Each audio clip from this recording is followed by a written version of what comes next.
Takže pripraviť sa, pozor, štart. Takže upozorňujeme, bežíme o 100 €. Čas, minúta 18:55 sekúnd je ten hraničný. Ináč zabudíme na 100 €.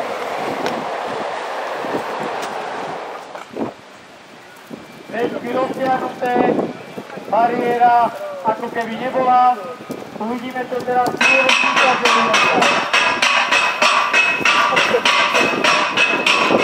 Ale 30 minút vydržať.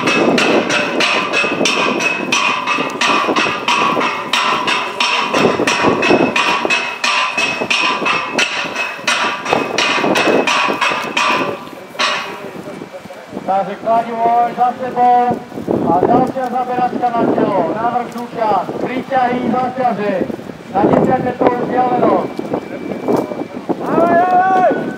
Výborne. A ideme kamaráta odjezdovou, 25 metrov. A máme to vo vrecku. Pozor na bezpečnosť pri súvaní, ale môžeme povedať, takže dobrý. Posledných 10 metrov. Super. Atakujeme víťazný čas. A ja si myslím, že teraz sme videli najrýchlejšieho.